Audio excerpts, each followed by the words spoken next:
Praise the Lord. मैं pastor Emmanuel एक बार फिर से स्वागत करता हूं आज के वचन के सभा में। और मेरे प्रियो, आज के वचन के द्वारा परमेश्वर आपसे बातें करना चाहता है।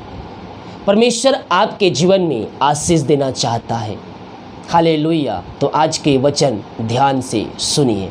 यूहन्ना पहले अध्याय के जब हम उसके 12 वचन को देखेंगे तो यहाँ पास कुछ इस प्रकार से लिखा है, परंतु जितनों ने उससे ग्रहण किया उसने उन्हें परमेश्वर के संतान होने का अधिकार दिया।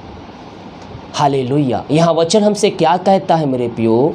जितनों ने उससे ग्रहण किया, यानी कि जितने लोग यीशु मसीह को ग्रहण किया, अपने जीवन का उद्धारकर्ता स्वीकार किया, उसने उन्हें परमेश्वर की संतान होने का अधिकार दिया।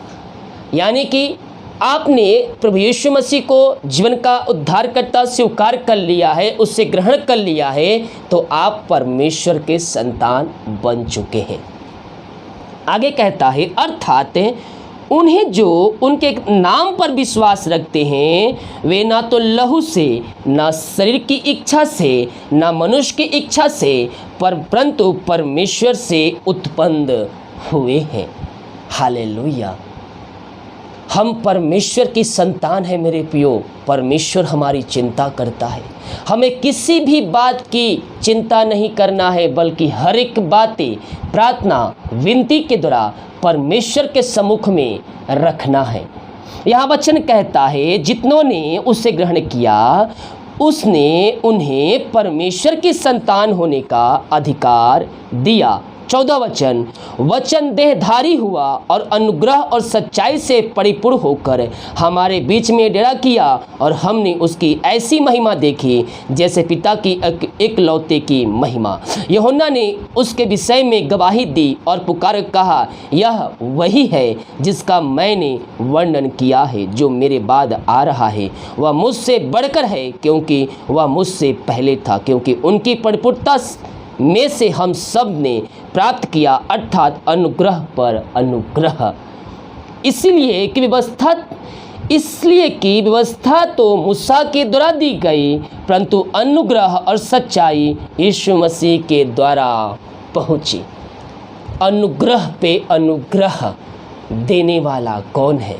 यीशु मसीह है। हालेलुया। उसने कहा है, मैं तेरा नाम लेकर बुलाया है और तू मेरा ही है। परमेश्वर की दया, उसकी अनुग्रह हम पर हुआ कि हम यीशु मसीह की सच्चाई को जाने और उसको अपने जीवन का उद्धारकर्ता स्वीकार करें। आइए हम इस बात के लिए धन्यवाद करें। थैंक यू जीसस कि प्रभु तूने मुझे चुना अपने राज्य के लिए, अपना वचन मुझ पर प्रकट किया, ये वचन मुझे दिया पिता। हम धन्यवाद करते हैं जीवित वचन के लिए। हालेलुया। और यहाँ कहता है, परमेश्वर को किसी ने कभी नहीं देखा, एकलौता पुत्र जो पिता की गोद में है उसने उसे प्रकट किया। परमेश्वर को किसी ने नहीं देखा, परंतु उसके एकलौते पुत्र ने उसको प्रकट किया है। यहाँ देखिए क्या कहता है, परमेश्वर को किसी ने कभी नहीं देखा, एकलौता पुत्र जो पिता की गोद में है उसी ने उसे प्रकट किया। हालेलुया। यीशु मसीह क्या कहता है? पिता से मांगो तो तुम्हें देगा। क्या कहता है? परमेश्वर पर विश्वास रखो और मुझ पर भी विश्वास रखो। यानी कि परमेश्वर, यीशु मसीह का पिता परमेश्वर और यीशु मसीह प्रभु, दोनों पर विश्वास रखो। हालेलुया। परमेश्वर पर भरोसा रखो और मुझ पर भी भरोसा रखो। हालेलुया। ओ रिबासी खराबा, हम अपनी चिंता, अपना बोझ यीशु मसीह को देने वाले हो जाए। यीशु मसीह हमारे लिए आरिश्चय कर्म करने के लिए तैयार है मेरे प्रियो। आने वाला समय बहुत ही कठिन होने वाला है मेरे प्रियो, क्योंकि दिन बुरे हैं। हालेलुया।